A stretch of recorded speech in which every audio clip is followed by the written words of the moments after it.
Capítulo 19 do livro de Geografia Bíblica, o cristianismo no Ocidente. Israel é o berço do cristianismo. O Senhor Jesus pregou em toda a Palestina, demorando-se mais ao norte. Morreu, foi sepultado e ressuscitou em Jerusalém. Nessa cidade, o Espírito Santo desceu no dia de Pentecoste. Formou-se então a grande e poderosa igreja que se espalhou por toda a Judéia, Galiléia e Samaria. Atos 9:31. Segundo a ordem do Senhor Jesus, Mateus 28, 19 e 20, e com determinações específicas em Atos 1:8, o evangelho seria pregado em Jerusalém, na Judéia, em Samaria e até os confins da terra. Para descentralizar os cristãos de Jerusalém, Deus permitiu a perseguição que começou com a morte de Estevão, Atos 8:1. Os 100.000 convertidos da igreja de Jerusalém foram espalhados. Esses dispersos, Atos 8:4, se dividiram em dois grupos, um que pregava o evangelho a judeus, Atos 11:19, e outro, além dos judeus, pregou também aos gentios, Atos 11:20. Formou-se a Antioquia da Síria, o grande centro de influência cristã para os gentios. Paulo foi preparado por Deus para liderar a pregação do evangelho de Cristo até os confins da terra. Teremos, portanto, de acompanhar os passos de Paulo pelos continentes através das nações, nas cidades e até de casa em casa, Atos 20:20. Na ousadia da pregação do Cristo vivo, no testemunho poderoso do Evangelho, no sofrimento, na fome ou no perigo, na nudez ou nos naufrágios, 2 Coríntios 11. Arábia foi onde Paulo passou 3 longos anos de sua vida após a conversão a Cristo. Entregou-se às batalhas de oração, estudou acuradamente a palavra de Deus e conversou face a face com Jesus nas revelações gloriosas que narra em 2 Coríntios 12. Nome: eis a etimologia do termo Arábia. A designação do povo aparece em grego árabes, plural árabes, documentos no epigramático de Estrabão, grego Straton, no século II d.C., embora como adjetivo já se documenta no Pia Délfico do século II a.C., o latino árabes abis documenta-se em Virgílio 70 a 19 a.C., e vários derivados aparecem em latim árabes árabes, bem como arabiorum. O francês começou a usar o termo a partir do século XII d.C., o espanhol mozárabe em 1115 d.C. e o português árabe e arrabe nas ordenações afosinas terminadas em 1446 d.C. Esse termo aparece algumas vezes na Bíblia, em 1 Reis 10:15, 2 Crônicas 9:14, Isaías 21:13, Jeremias 25:24, Ezequiel 27:21 e Gálatas 1:17. Além de algumas derivações como arábico, arábio ou árabe, árabe parece significar terra árida ou terra seca, de acordo com The International Standard Bible Encyclopedia. O termo hebraico árabe refere-se sempre literalmente não a um país, mas ao povo da Arábia, considerado coletivamente e de modo especial aos árabes nômades. O nome de um país, Arábia, não aparece no Antigo Testamento, mas no Novo Testamento foi empregado para designar a Síria e a Península do Sinai. Divisão da Arábia. Geograficamente, a Arábia refere-se à grande península ou subcontinente situada entre Ásia e África. Sua condição política levou a povos do passado a abrir estradas na região e a disputar suas terras. Limites: no lado oriental, limita com o Golfo Pérsico, chamado pelos árabes do Golfo Árabe, ao sul com o Oceano Índico ou Mar de Omã, ou ainda Mar da Arábia, ocidente com o Mar Vermelho, ao norte. Suas fronteiras nunca foram definidas nem geográfica, geológica e etnologicamente. Deixando a península, seus limites chegaram até os Montes Taurus, no planalto da Anatólia, outras vezes até Zagros, no planalto do Irã. Isso naturalmente não deixou de ser exagero de alguns autores. O normal é reduzir a Arábia ao conhecido deserto Sírio-Arábico, de forma triangular com base nos extremos do Golfo Pérsico e Aqaba e com o vértice pouco além do norte de Tadmor ou Palmira. Extensão territorial. A Arábia deve ocupar uma área de 3 milhões de quilômetros quadrados. A parte mais conhecida desse imenso deserto é a que vai do Mar Morto e pouco mais para o sul até o Eufrates. Nessa região, desde tempos imemoriais, vivem os beduínos nômades em tendas e em completa liberdade. No ocidente do Mar Vermelho até o Nilo, estende-se o grande deserto do Saara, que alguns autores no passado incluíram no deserto da Arábia. Na realidade, um é a continuação do outro, mas o deserto da Líbia não deixa também de ser continuação do Saara. Divisões da Arábia. The International Standard Bible Encyclopedia divide o grande deserto da Arábia em 3 regiões: Arábia Pétrea, Arábia Deserta e Arábia Félix. Essa divisão foi feita por Ptolomeu. A primeira dessas divisões não se refere precisamente à parte rochosa da Arábia, mas a determinada com capital na cidade de Petra, antiga Sela, e inclui a península do Sinai. A segunda vai do sul da Caldeia até o Jordão, incluindo algumas regiões de grande fertilidade. A terceira é o El Iêmen, que significa o país da direita, isto é, ao sul, e o Es Shemen, Síria, o país da esquerda ao norte. Vai do norte, incluindo Síria, até encontrar-se ao sul, com o deserto conhecido como Sírio Arábico. Acidentes geográficos. Montes se erguem na região quase na vertical. O Mar Morto está na depressão, com cerca de 2.400 metros de profundidade.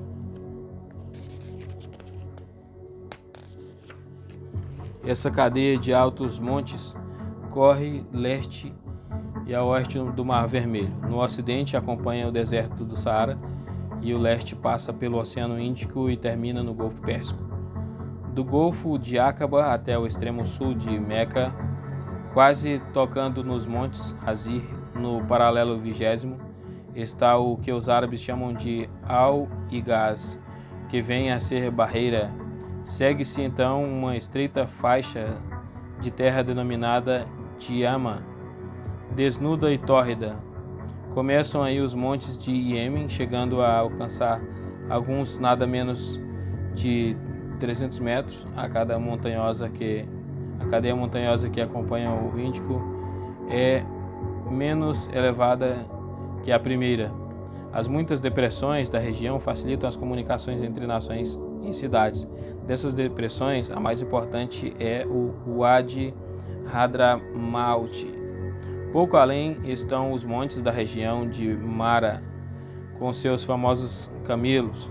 Esses montes alcançam a península de Omã. Os montes, os vales e as escarpas dessa região são férteis. Os árabes lhe chamam Jebel Adlar, isso é, Monte Verde. Os montes de Omã, começando pela chamada Costa dos Piratas, até alcançar o Kuwait, indo até o extremo do Golfo Pérsico, a região é plana e as águas do mar são extremamente rasas. O deserto sírio, com aproximadamente 200.000 km², eleva-se a quase 1.000 metros sobre o nível do mar. Os montes formam depressões por onde corre a Wadi al-Siram, com mais de 300 km de comprimento. É aqui que está o oásis de Al-Galf, com o grande mercado de beduínos. Durante milênios, as rotas cavaneiras que vão da Arábia Central ao Mediterrâneo têm passado por este Wadi. Hoje passa o famoso oleoduto e a estrada transárabe, por onde ecoa o petróleo do Golfo Pérsico para o Mediterrâneo. Pouco mais ao sul está o deserto central de Nefud, com cerca de 200.000 km², também com monstruosas dunas de areia que se deslocam ao sabor dos ventos. O deserto de Negueb e o litoral do Golfo Pérsico estão ao sul de Nefud. Entre esse litoral e Negueb corre um deserto de 800 quilômetros de comprimento por 100 de largura. Ao sul do Negueb está o temido deserto arenoso de Ruba al-Ali, conhecido também como Al-Daná, cuja expressão territorial o iguala ao da Península Ibérica. Em toda a Península Desértica não há sequer um rio perene. Por falar de umidade e vegetais são escassos. A árvore que predomina é a palmeira, entre elas a mais comum é a tamareira. A acácia silvestre, que é a árvore do deserto, é abundante em alguns lugares. Na região não há oliveira. O incenso e a mirra são encontrados no deserto. Desde tempos imemoriais eram transportados para as nações pela famosa estrada do incenso. Algumas panteras vivem ainda na região, também alguns leopardos, hienas, lobos e raposas. As gazelas enchiam as poucas regiões verdes do deserto, agora apoucadas pelo abuso da caça predatória. Animais domésticos como bovinos, caprinos, camelos, cavalos e aves diversas são criados nas regiões dos oásis. O povo árabe, a península desértica, de acordo com a Bíblia, foi ocupada pelos filhos de pelo Cã, Gênesis 10, 23, 29. Todos os árabes procedem de Abraão com Agar, Gênesis 16, 1, 16. Após o nascimento de Isaac, Abraão despediu Agar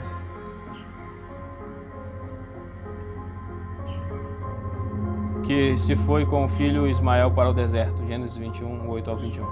Gênesis 25, 18 diz que os descendentes de Ismael habitaram no deserto desde Avilá até Sur, que olha para o Egito como quem vai para a Síria.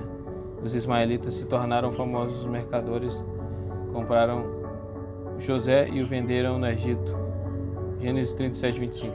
Entre os árabes surgiu o famoso rei dos mitos, cuja capital era Maim, distante 55 quilômetros de Mariaba. A arqueologia descobriu uma lista contendo os nomes de seus 36 reis. Conheciam o alfabeto semítico e o usavam.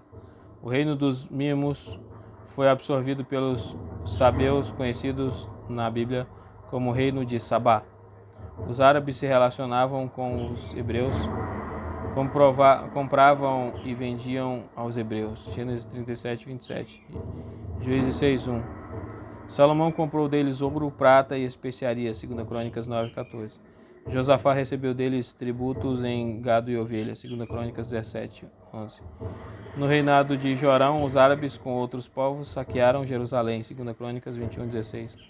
Uzias os expulsou do país. 2 Crônicas 26, 7. Estavam presentes em Jerusalém no dia de Pentecostes. Atos 2, 11. Paulo passou 3 anos na Arábia. Gálatas 1, 17. A Arábia de Paulo. Em Gálatas 1, 17, Paulo afirma: nem subi a Jerusalém para os que eram apóstolos antes de mim, mas parti para as regiões da Arábia e voltei outra vez a Damasco. As diversas traduções da Bíblia se inverteram. Gálatas 1, 17. Número 1.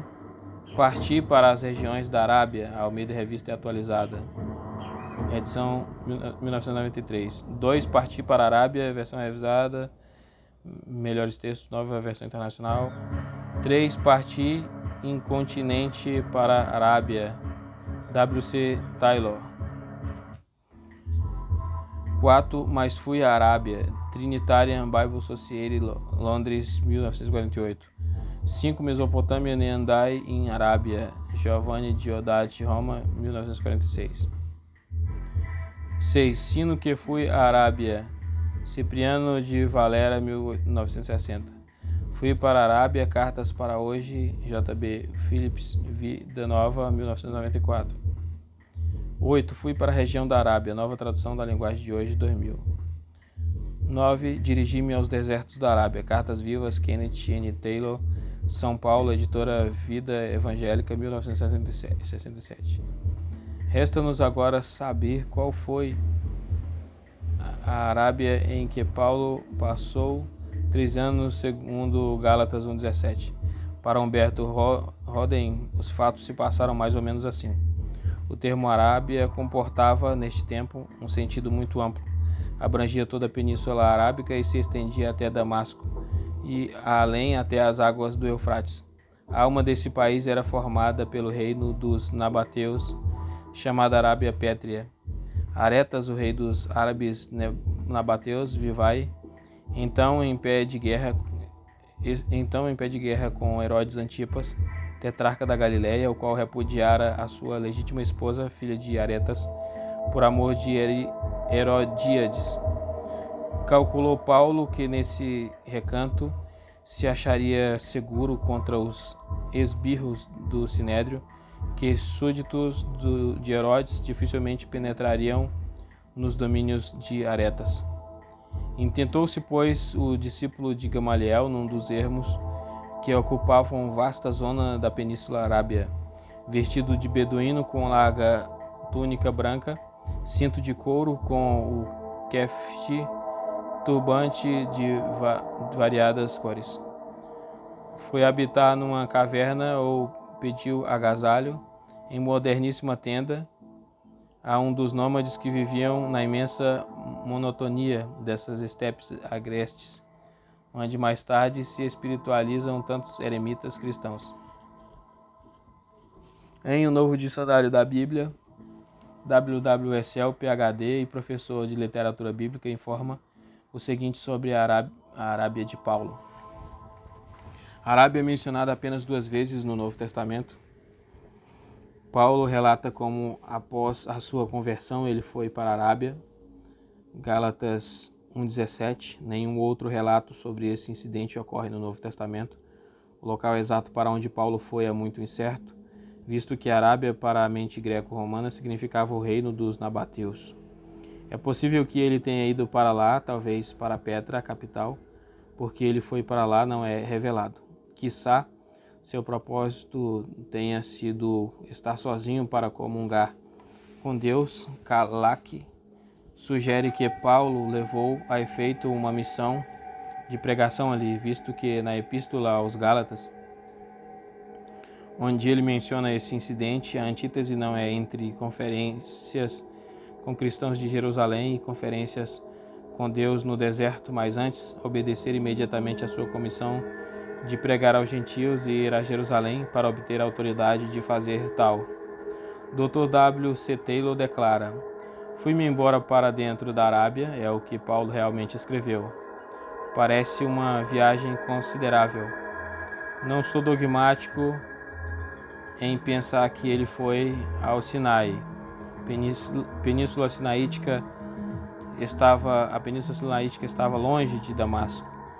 A jornada era sempre perigosa para viajantes sem escolta e, no ano 37, a data mais provável para a conversão de Paulo era quase impossível por causa da guerra entre o rei Aretas e os romanos.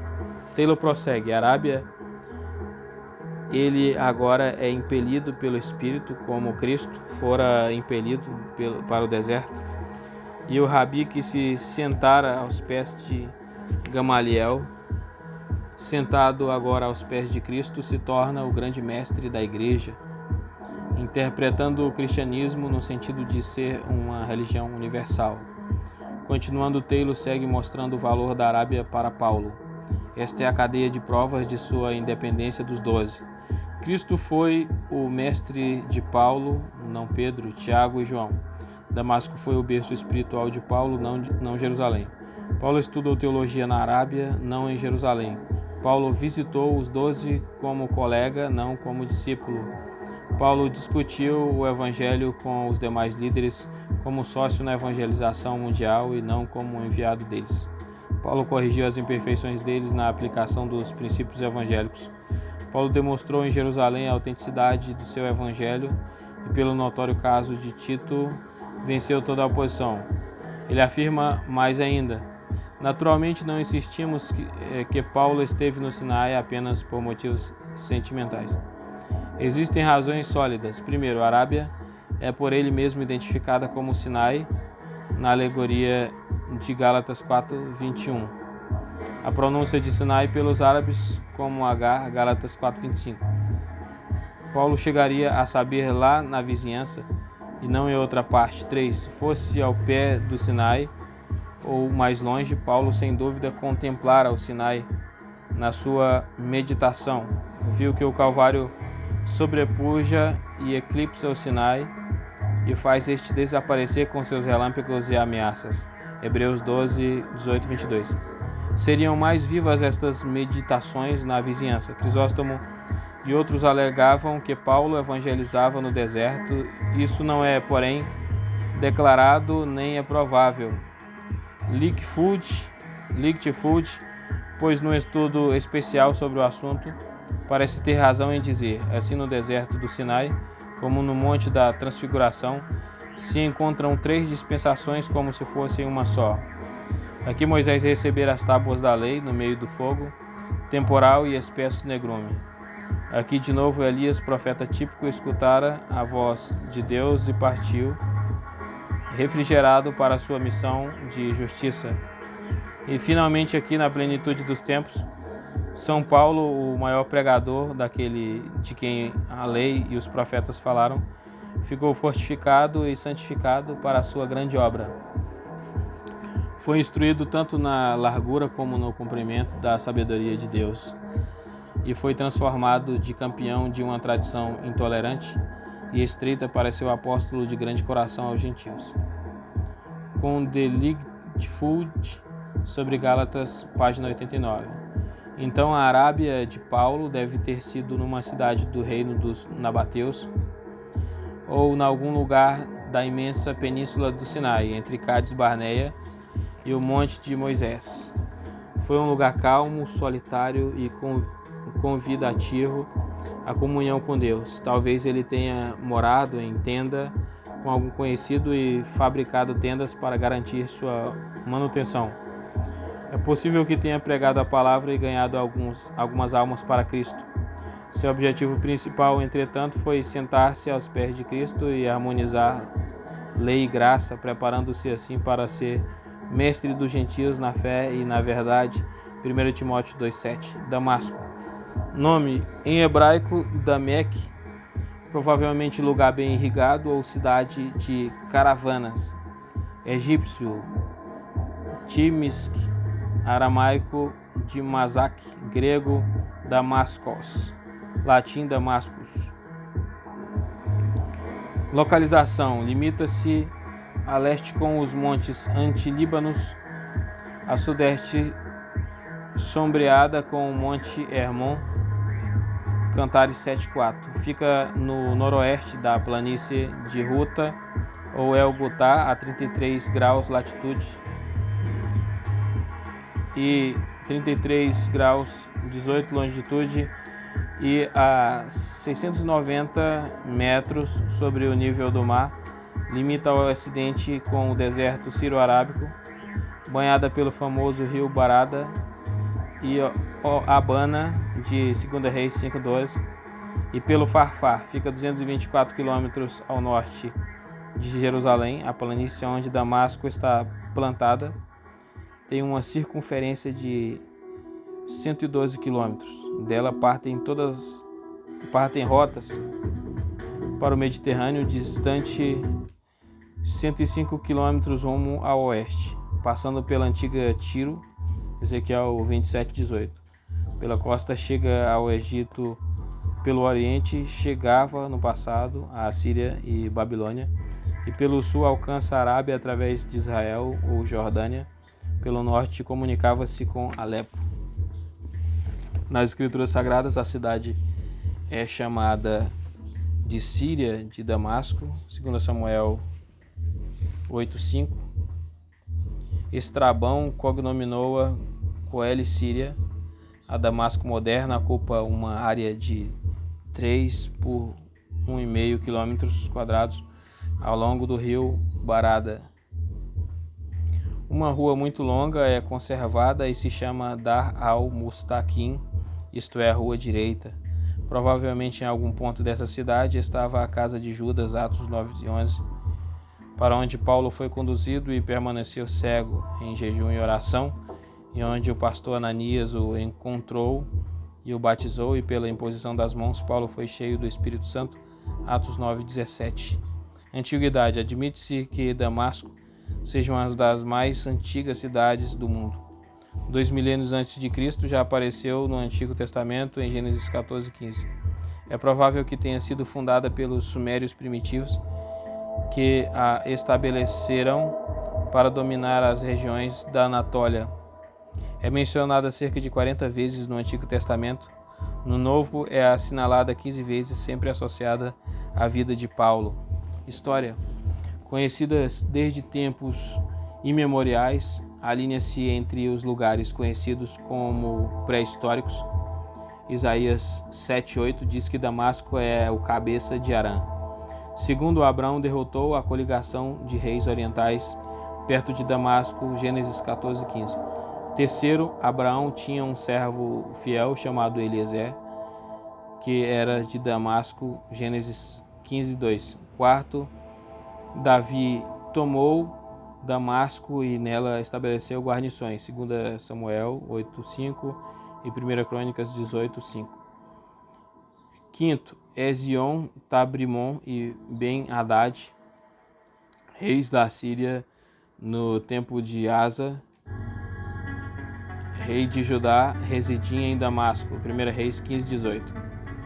Acabe, rei de Israel, sexto, Acabe, rei de Israel, obteve permissão de Ben-Hadad para abrir bazares em Damasco, 1 Reis 20:34. 7. Na caverna do Horebe, Deus ordenou a Elias que fosse ungir a Azael, rei da Síria, 1 Reis 19:15.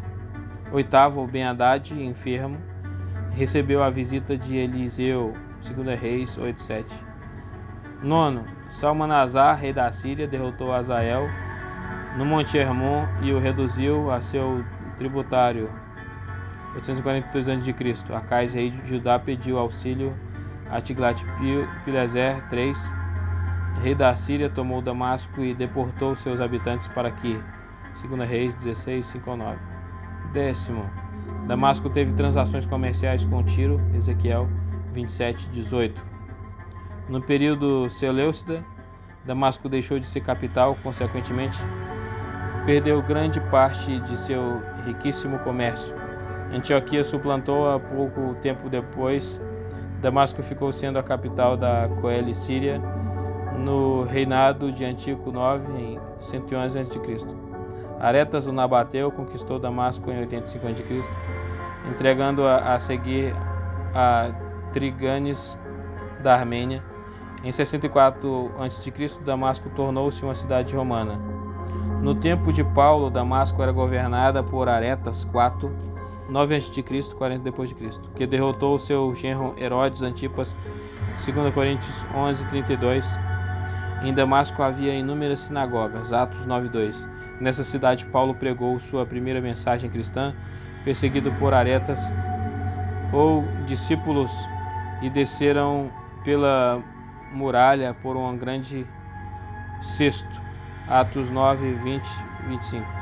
Depois de breve estada em Jerusalém, Atos 9:26-30, Paulo se retira para a Arábia. 3 anos mais tarde, retorna a Damasco, Gálatas 1:17. Paulo, portanto, se converteu às portas de Damasco, Atos 9:1-9. Foi batizado em água em Damasco, Atos 9:18, batizado no Espírito Santo em Damasco, Atos 9:17. Pregou suas primeiras mensagens nas sinagogas de Damasco, Atos 9:20. Foi perseguido pela primeira vez em Damasco, Atos 9:23. Depois de preparado por Jesus durante 3 anos na Arábia, retorna a Damasco, Gálatas 1:17. De Damasco foi a Tarso, Atos 9:30, e dali para Antioquia da Síria, Atos 11:25. Antioquia. Nome Antioquia procede de Antíoco, fundada por Seleuco Nicator, 1 Macabeus 3:37, em 300 a.C., após sua vitória sobre Antíoco em Issus, e assim denominada em homenagem a seu pai Antíoco. John D. Davis lembra que o Antíoco significa sofredor ou resistente. Essa era a mais famosa e mais importante das 16 Antioquias existentes, quase todas no Oriente Médio. Localização estabelecida na parte sul do rio Orontes, distante 40 km de sua embocadura. A maior parte desse rio era navegável. A cidade dormia ao pé do Monte Silfo e voltava-se para Seleucia Pieria, famosa pelo seu grande porto sobre o Orontes. A distância de Antioquia a Seleucida era pouco mais de 2 km. Seleucia era o porto de Antioquia sobre o Mediterrâneo, conhecida mais tarde como Ptolemaia. Pelo Mediterrâneo comunicava-se com a Grécia e todo o Ocidente. Pelas rotas caravaneiras chegava à Mesopotâmia, Ásia Menor, Palestina e Egito. O povo, gente heterogênea, formava a massa populacional de Antioquia. Flávio Joséfo diz que os seleucidas estimularam os judeus a se radicarem em Antioquia. Durante as guerras macabeias, grande contingente de judeus se transferiu para Antioquia, e logo após a perseguição movida pelos judeus de Jerusalém contra a igreja nos dias dos apóstolos. Antioquia era uma cidade muito grande e com densidade demográfica colossal. História. Antioquia nasceu grande. Ao norte de Damasco estava Palmira, e ao norte de Palmira, Apânia, e ao norte de Apânia, Antioquia. A distância entre Damasco e Antioquia era de mais ou menos 220 quilômetros. Estava a 50 metros de Tarso da Cilícia. Os seleucidas e romanos estiveram em guerras muitos anos. Pompeu, 64 a.C., capturou a cidade declarando-a livre. Foi transformada em capital da província romana da Síria. Romanos e sírios começam a remodelar a cidade em grandes edifícios e templos colossais, com pontes maravilhosas sobre o rio Orontes, com ruas e avenidas magníficas. Tornou-se esplendorosa, gloriosa e rica, a terceira cidade do mundo, ultrapassada apenas por Roma e Alexandria. À luz do sol, os monumentos e edifícios feitos ou revestidos de mármore branco, trazido da Anatólia, brilhavam, deslumbrando os visitantes. Era realmente um esplendor de beleza. Muitas ruas em Antioquia eram pavimentadas com mármore branco. Perto de Antioquia estavam os bosques de Dafne, bem como um santuário dedicado a Apolo. Em Dafne, atividades indecorosas e orgias eram praticadas em nome dos deuses. Era uma cidade muito cruel, muito sangue inocente foi nela derramado. Nos dias do apóstolo Paulo e de seu companheiro Barnabé, Dafne estava mergulhada nas trevas de um paganismo brutal e de uma idolatria vil. Era o grito de um povo aflito e sem norte, chamando por luz do céu e salvação em Jesus Cristo. A perseguição que sobreveio à igreja de Jerusalém, começando com o martírio de Estevão, Atos 8:1-4, espalhou os cristãos por diversas partes do mundo. Um grupo de cristãos judeus super-ortodoxos só pregavam o evangelho a outro judeu, Atos 11:19. Outro grupo, porém, de espírito aberto ou tolerante, anunciava a palavra também aos gentios, Atos 11:20. A mão do Senhor era com este grupo. Os gentios se converteram em grande número, Atos 11:21. Grande parte desses cristãos de espírito aberto residia em Antioquia, distante de Jerusalém, cerca de 480 quilômetros. O Espírito Santo organizou a igreja de Antioquia. A igreja de Jerusalém enviou Barnabé para inspecionar o nascente trabalho e para ajudar a igreja. Ele era homem de espírito aberto e cheio do Espírito Santo, de fé e amor, Atos 11:22. A igreja cresceu tanto que Barnabé não conseguia dar conta do trabalho. Foi então que Tarso e trouxe Saulo. Não foi então a Tarso e trouxe Saulo. Atos 11, 25. Barnabé e Saulo doutrinaram os convertidos, levando-os ao crescimento. O número de salvos em Antioquia chegou a ser uma numerosa multidão. Atos 11, 26. Nessa comunidade falava-se de Cristo, tanto que se falou que os do caminho pela primeira vez foram chamados cristãos.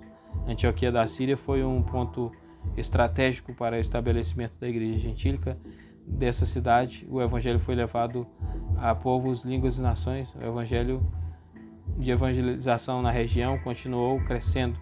Escavações arqueológicas feitas no local onde outrora floresceu Antioquia da Síria, hoje Antaquia, revelaram nada menos de 20 templos cristãos do século IV d.C. Antioquia foi destruída em 538 d.C., tomada por Cosróis, rei persa, o imperador Justiniano, e reconstruiu. Os sarracenos tomaram-na em 635 d.C., em 1084, passou para o domínio turco em 1068, os cruzados dominaram-na até 1269. Daqui em diante esteve sempre sob poder muçulmano. Alguns terremotos prejudicaram grandemente a cidade, de modo especial o de 1822. Ásia e Ásias. A palavra Ásia comporta diversas acepções. O imenso continente, uma das divisões do Oriente, como o Extremo Oriente, Oriente Médio e Oriente Próximo. A segunda, hoje ocupada pela Turquia Asiática.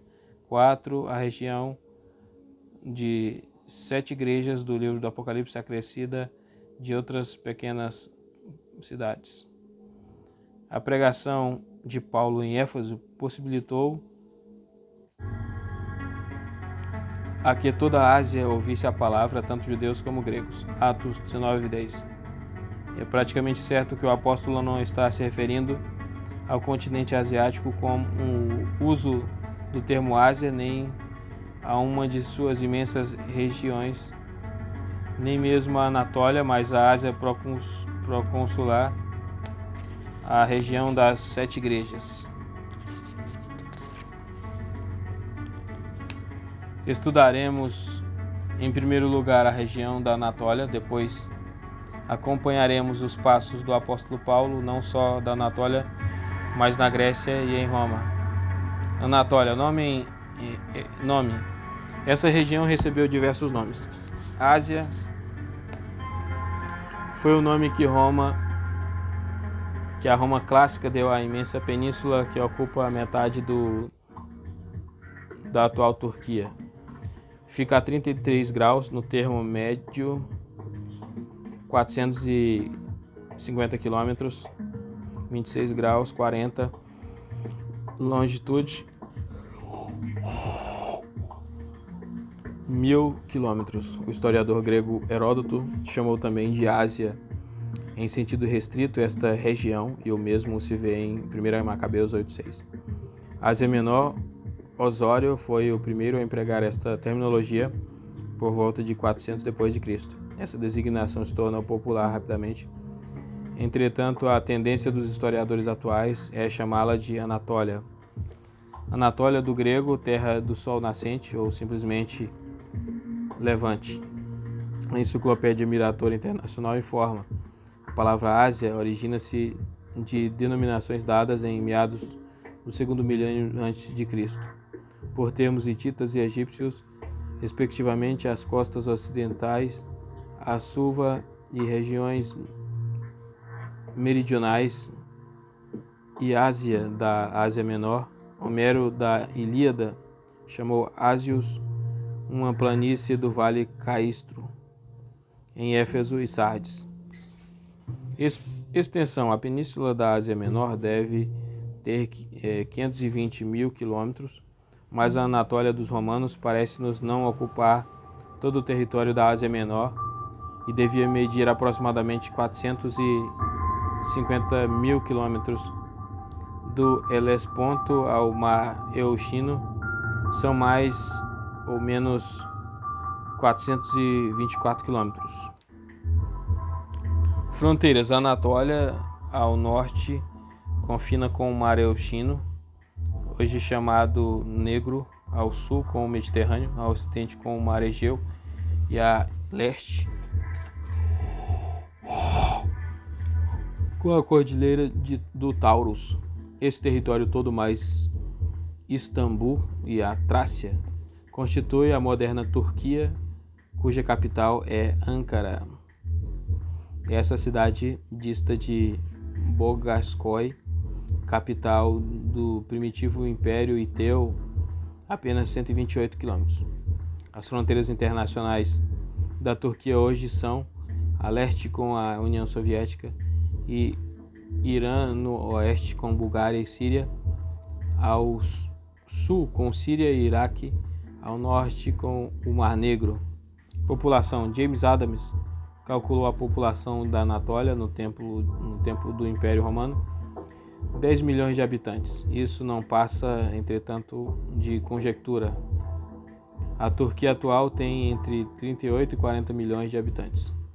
Montes: a península da Anatólia é constituída por duas grandes mesetas ao ocidente e da Anatólia com a altitude média de 1.000 metros e a da Armênia ao oriente com a altitude entre 1.500 a 1.800.